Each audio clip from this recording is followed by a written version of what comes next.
Yadav, welcome to my channel. मैंने NEET 2022 दिया था and I score 650 out of 720 marks. This was my first attempt along with class 12th।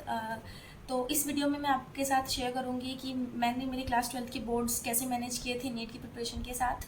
तो मेरी जो class 12th की percentage है वो 96 है। I score 96 percentage in class 12th। तो मैं आपको बताती हूँ कि आप कैसे तैयारी कर सकते हैं, मैनेज कर सकते हैं, ताकि आप सही से स्कोर कर पाए बोर्ड्स में भी और नीट आपका क्लियर हो जाए। तो आपको एक चीज़ याद रखनी पड़ेगी कि अगर बोर्ड्स में आपके थोड़े से कम भी परसेंटेज आ जाए ना, तो प्लीज़ डोंट वरी, क्योंकि उससे आपका कॉलेज डिसाइड नहीं होने वाला, ना ही उससे आपका कोई लेना देना। अगर आपका नीट में सिलेक्शन हो गया तो कोई नहीं पूछेगा आपके परसेंटेज, बट फिर भी हमें ये रहता है कि हाँ थोड़े ठीक से परसेंटेज आ जाए। तो उसके लिए आपको क्या करना है, सबसे पहले तो आपको पूरी ईयर, तो अगर मैं नीट के लिए बताऊँ तो आप पूरी ईयर अपने बोर्ड्स पे थोड़ा कम ही ध्यान दे ही ना। बेसिकली जो आपको कोचिंग में पढ़ाया जा रहा है वो बोर्ड्स के लिए भी इनफ होता है, बल्कि इनफ से भी ज़्यादा होता है। तो आपको क्या करना है, सबसे पहले तो डमी स्कूल में एडमिशन लेना है। तो डमी स्कूल में अगर आप एडमिशन ले ले तो वो बेस्ट है, नहीं तो आप नॉन अटेंडिंग हो सकते हैं अपने स्कूल से, अगर स्कूल वाले आपको अलाउ करते हैं। अपने प्रिंसिपल से बात कर सकते हैं, अपने पेरेंट्स से बात करवा सकते हैं।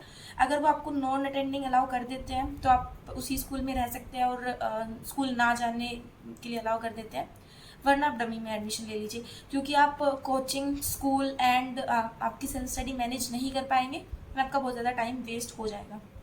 स्कूल की क्लासेस, उसके बाद कोचिंग की क्लासेस नहीं होगा। और दूसरी चीज़ आपको याद रखनी है कि आप इंश्योर कीजिए कि जो आपका स्कूल है वो उसी जगह पर हो जहाँ पर आपका इंस्टीट्यूट है, उसी शहर में हो बेसिकली, ताकि आने जाने में आपका टाइम ना वेस्ट हो। मेरा जो स्कूल था वो पहले जहाँ से मैंने 10th किया था वहीं पे था। मैं नॉन अटेंडिंग थी स्कूल में और मैं जयपुर कोचिंग कर रही थी, सितंबर में ही गई थी। तो टर्म 1 एंड टर्म 2 हुआ था, उससे मेरा बहुत ज़्यादा टाइम वेस्ट हुआ था। तो वो आप प्लीज़ इंश्योर कीजिए कि आपका टाइम वेस्ट ना हो एग्ज़ाम देने जाने में और उस चीज़ में, प्रैक्टिकल्स में। हाँ, तो तीसरी चीज़ जो है वो प्रैक्टिकल्स है। बेसिकली प्रैक्टिकल्स में आपका बहुत ज़्यादा टाइम वेस्ट हो जाता है। तो आपको क्या करना है, प्रैक्टिकल्स में स्कूल वाले आपको बुलाएंगे, पूरा दिन आप वहाँ रहेंगे। तो आपको जब भी आपका प्रैक्टिकल्स का के दिन होता है, आपको जाना पड़ता है, तो आप अपनी कोई बुक लेके जाइए, कोई न्यूमेरिकल प्रैक्टिस के लिए, या कोई मॉक पेपर ले लीजिए, क्योंकि उस टाइम तक आपका सिलेबस वगैरह सब कुछ कंप्लीट हो चुका होता है। तो आप कोई भी न्यूमेरिकल सोल्व करने का ले सकते हैं या कोई पढ़ने का टॉपिक ले सकते हैं। तो आप स्कूल में जाके पढ़िए उसको, कहीं दूर बैठ के, क्लास में नहीं। तो उससे आपका टाइम बचेगा, वरना आपके बहुत ज़्यादा दिन खराब हो जाएंगे। मेरे साथ भी ऐसा ही हुआ था, बट मैं कुछ टॉपिक्स लेके जाती थी पढ़ने के लिए और उसको पढ़ लेती थी जितना मेरे को टाइम मिलता था। तो आप वो कर सकते हैं। उसके अलावा बोर्ड्स में अच्छी परसेंटेज के लिए आपको क्या करना है, आपके जो इस कोचिंग में पढ़ाते हैं वो तो इनफ है बिल्कुल, उससे बाहर तो कुछ आना नहीं है बोर्ड्स में भी। बट बोर्ड्स में आपको एनसीईआरटी पे थोड़ा सा ज़्यादा फोकस करना है। बोर्ड्स का जब टाइम होता है, लाइक बोर्ड्स आने वाले हैं एंड आप उससे पहले जो छुट्टियाँ, थोड़े दिन पहले आपको तैयारी करना स्टार्ट करना होता है, और आपको लिखने की प्रैक्टिस नहीं होती अगर आप नीट की प्रिपरेशन कर रहे हैं।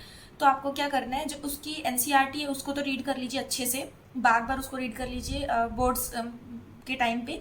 और जो उसकी एनसीईआरटी टेक्स्ट बुक की जो एक्सरसाइजेस है उसको आपको क्या करना है, उसके सारे सोल्यूशंस, आपको उनका टॉपिक पता है बट आपको लिखने का नहीं पता कि इनको कैसे रिप्रेजेंट करेंगे क्वेश्चन पेपर में। तो उसको आपको क्या करना है, उनके पीडीएफ डाउनलोड कर लीजिए गूगल से और समथिंग एल्स। तो वहाँ से आपको उनको पढ़ के देखना है, क्वेश्चन की लैंग्वेज देखने की, किस तरीके से लिखे जाएंगे वो क्वेश्चंस, और फिर उनको लिख के देख लीजिए आप बेसिकली अपनी रफ नोटबुक में और समथिंग लाइक दैट। आप उसको लिख के देख लीजिए, क्योंकि अगर आप लिख के नहीं देखेंगे ना तो क्या होगा कि आप को टॉपिक तो सब कुछ पता रहेगा दिमाग में, बट आप कुछ लिख नहीं पाएंगे पेपर में। तो वैसा नहीं होना चाहिए, इसलिए आप उसको लिख के देख लेना। तो यही है कि एनसीईआरटी टेक्स्ट बुक की एक्सरसाइजेज आपको अच्छे से देखनी है, उसके पीडीएफ से उनको लिख के देख लेना है। बोर्ड्स के लिए एनसीईआरटी को रीड करना है। और जैसे बोर्ड्स की पहले छुट्टी होती है ना, उसमें आप प्लीज़ सारा टाइम अपनी बोर्ड्स को मत दीजिएगा, नीट को भी दीजिएगा। कुछ कहते होंगे कि हाँ बोर्ड्स को ही टाइम देना चाहिए बोर्ड्स के टाइम पे, बट नहीं, आपको नीट के लिए टाइम साथ साथ रखना पड़ेगा, वरना क्योंकि नीट भी उसी टाइम पे होता है, आपका टाइम वेस्ट हो जाएगा बहुत ज़्यादा।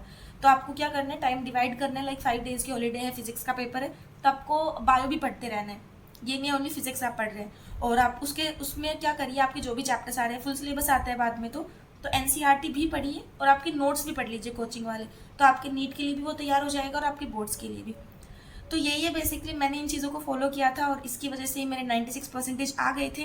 तो आप भी इन चीज़ों को फॉलो कर सकते हैं, आपके भी ठीक से परसेंटेज आ जाएंगे बोर्ड्स में, एनसीईआरटी को फॉलो करके, उसकी टेक्स्ट बुक को फॉलो करके और कुछ क्वेश्चंस लिख के देखकर।